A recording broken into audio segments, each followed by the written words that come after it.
Assalamualaikum warahmatullahi wabarakatuh. Perkenalkan, nama saya Afian Tawakal. Pada kesempatan kali ini saya akan menjelaskan tentang anak berkebutuhan khusus. Setiap manusia yang lahir di muka bumi ini, pada akhirnya kita akan meninggalkan dunia ini atau kita akan mati. Manusia memiliki siklus kehidupan, yang dimana siklus kehidupan ini memiliki tugas perkembangan yang berbeda.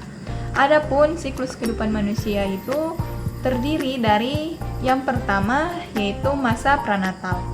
Masa pranatal ini yaitu pada saat kita di dalam perut ibu, di dalam kandungan, dan itu selama 9 bulan. Yang kedua yaitu masa neonatal.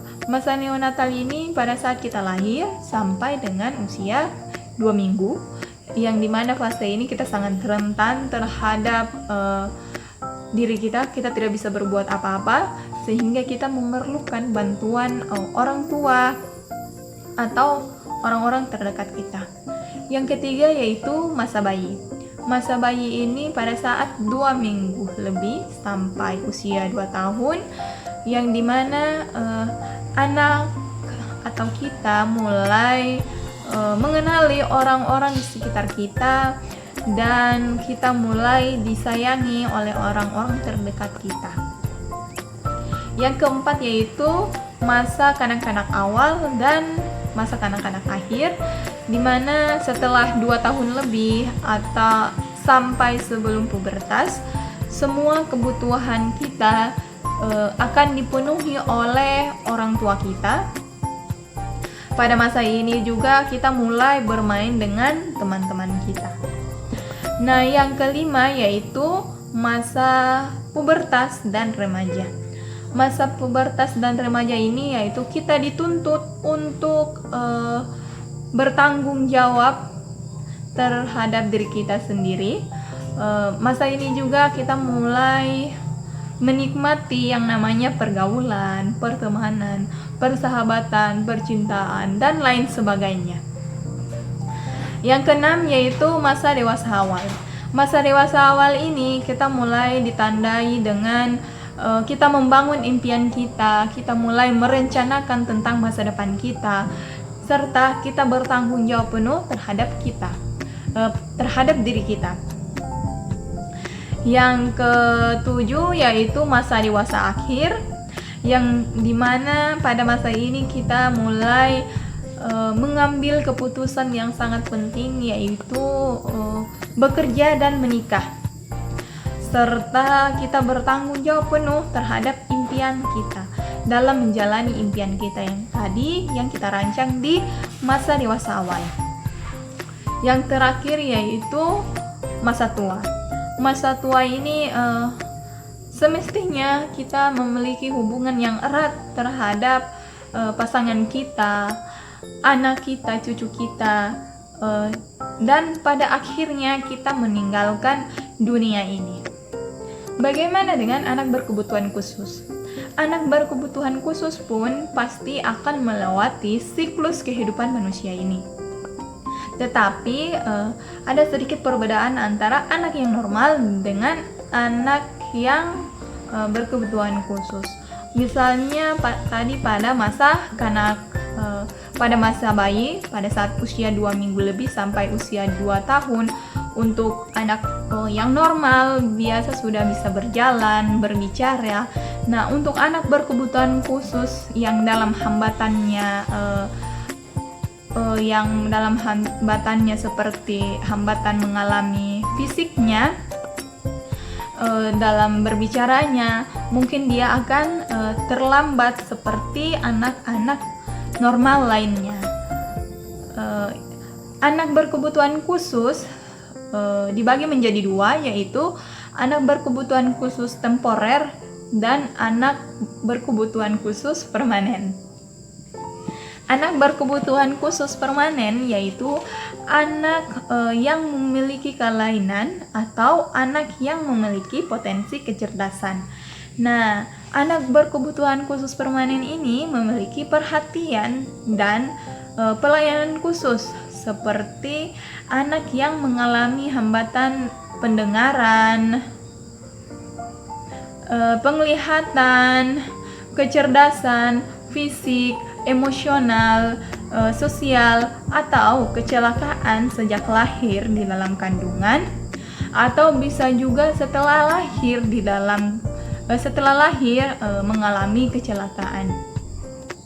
Adapun klasifikasi anak berkebutuhan khusus ini yaitu terdiri dari tunawicara, tunanetra, tunarungu, tunagrahita, tunadaksa, tunalaras, autisme, anak lamban belajar, anak dengan gangguan konsentrasi, anak yang memiliki potensi kecerdasan atau bakat istimewa. Nah, yang kedua yaitu anak berkebutuhan khusus temporer.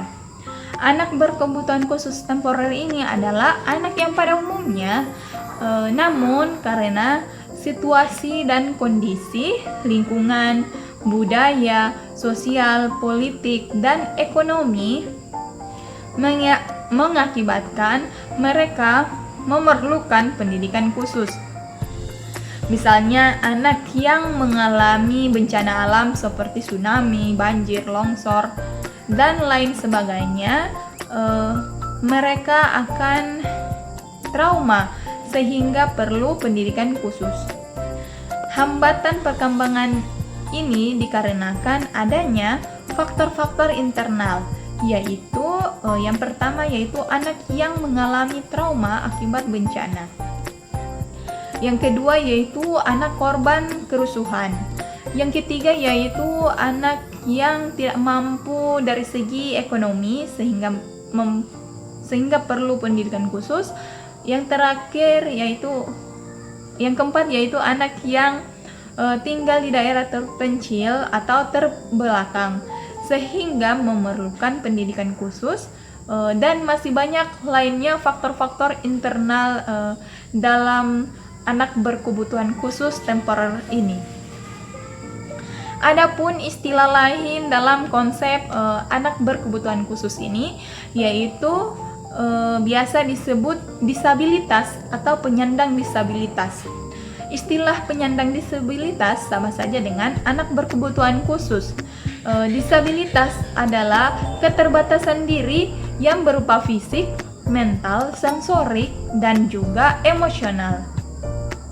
Undang-Undang Republik Indonesia Nomor 8 Tahun 2016 tentang penyandang disabilitas yaitu adalah setiap orang yang mengalami kecacatan fisik, intelektual, mental, dan sensorik dalam jangka waktu yang lama, yang dalam berinteraksi dengan lingkungan yang dapat mengalami hambatan dan kesulitan untuk berpartisipasi secara efektif dengan warga negara lainnya berdasarkan kesamaan hak.